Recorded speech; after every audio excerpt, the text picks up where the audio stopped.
Awalnya kami ngobrol santai, hingga akhirnya mengarah ke hal-hal yang pribadi. Dan pada saat itu, akhirnya aku tahu jika Vira masih sendiri, belum memiliki pacar.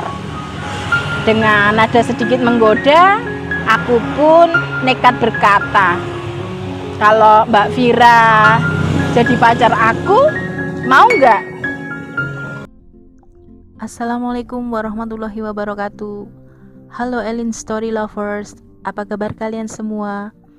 Semoga selalu dalam keadaan sehat, dimudahkan segala urusannya dan dilancarkan rezekinya, serta dijauhkan dari segala musibah, bencana dan mara bahaya yang ada di dunia ini. Sebelum kita lanjut ke dalam story, jangan lupa subscribe, like, komen, dan share. Dan aktifkan tombol loncengnya agar kalian tidak ketinggalan dengan story-story yang terbaru. Open Diary.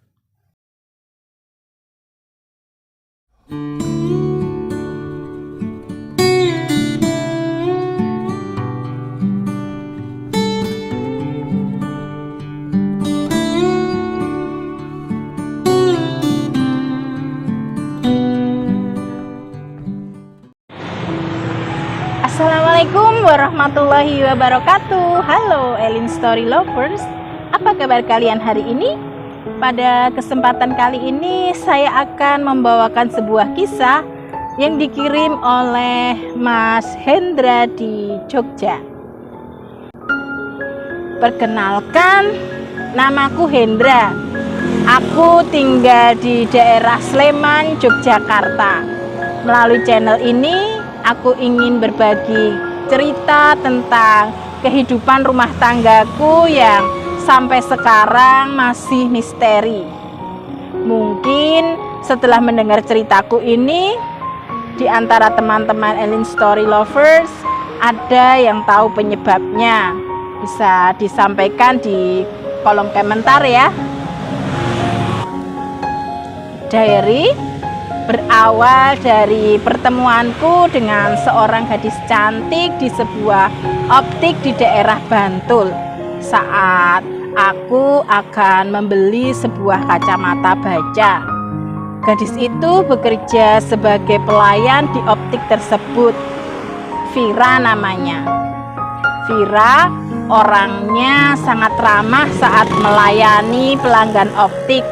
Mungkin karena tuntutan pekerjaannya. Namun menurutku Vira memang orangnya ramah dan asik. Entah mengapa saat pertemuan pertama kali itu hatiku rasanya berdebar-debar. Diary, kebetulan saat itu hanya aku pelanggan yang datang di optik tersebut. Sambil memilih dan mencoba kacamata, aku mengajak ngobrol Vira. Awalnya kami ngobrol santai, hingga akhirnya mengarah ke hal-hal yang pribadi. Dan pada saat itu, akhirnya aku tahu jika Vira masih sendiri, belum memiliki pacar. Dengan nada sedikit menggoda, aku pun nekat berkata, "Kalau Mbak Vira jadi pacar aku, mau nggak?" Dengan wajah tersipu malu, Vira hanya menjawab, "Kita berteman dulu aja mas, kan baru kenal. Khawatirnya nanti mas kecewa sama saya." "Ya sudah kalau begitu, nanti boleh nggak aku main ke rumah Mbak Vira?" Tanyaku lagi. "Boleh mas, Mas Hendra boleh main ke rumahku kapan aja," jawab Vira. Yes, firasatku mengatakan ini adalah lampu hijau dari Vira. Aku pun tidak menyia-nyiakan kesempatan itu. Malam hari selepas Isya, aku pun datang ke rumah Vira di daerah Bantul. Meskipun jarak rumahku dengan rumah Vira cukup jauh, itu bukan masalah bagiku. Tidak hanya Vira, sambutan orang tua Vira kepadaku juga ramah. Aku pun rutin datang ke rumah Vira tiap ada kesempatan. Mungkin karena saking seringnya aku main ke rumah Vira, orang tua Vira mengira kami sudah pacaran. Hingga akhirnya mereka minta supaya kami segera menikah saja. Diary, aku pun tidak menyia-nyiakan kesempatan yang diberikan oleh orang tua Vira padaku. Sementara Vira sendiri hanya bisa pasrah karena selama ini kami memang belum menyandang status pacaran. Diary, singkat cerita, pernikahan kami pun dihelat secara sederhana, namun tidak mengurangi nilai sakral dari pernikahan itu. Kami tidak mengundang banyak tamu, hanya saudara dan teman-teman dekat saja yang kami undang. Diary, selang setahun pernikahan kami, lahirlah anak pertama kami. Namun sayang, di usia yang memasuki 4 bulan, bayi mungil kami diambil sang pemilik hidup karena sakit. Kami hanya bisa pasrah, mungkin belum rezeki kami.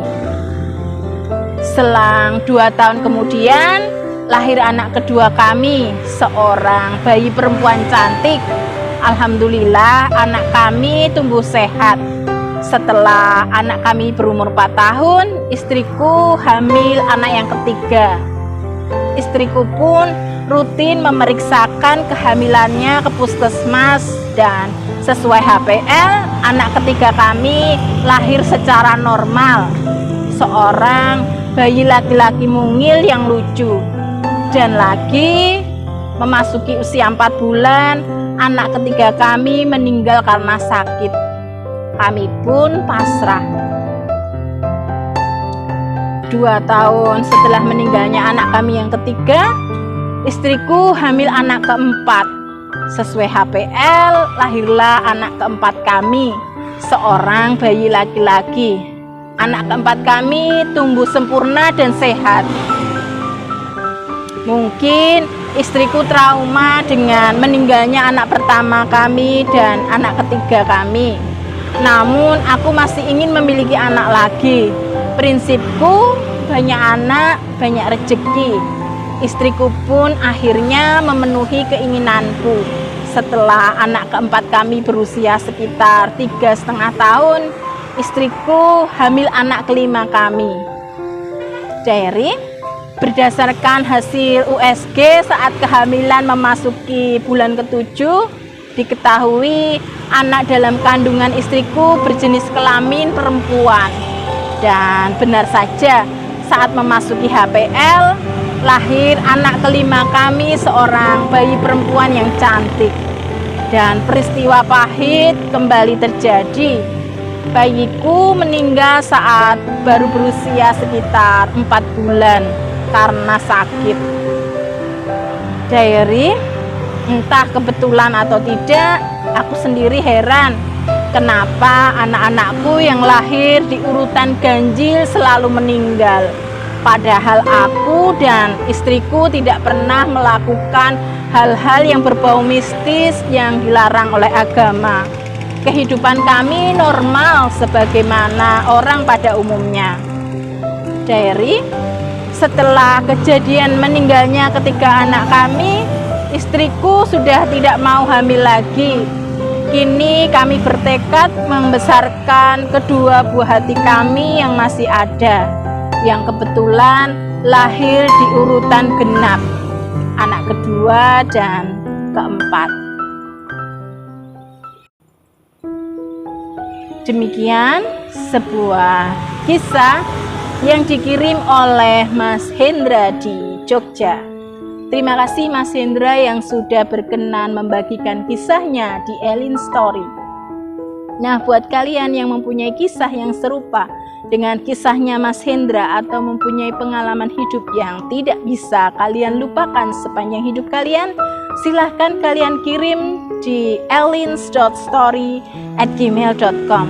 Terima kasih. Wassalamualaikum warahmatullahi wabarakatuh.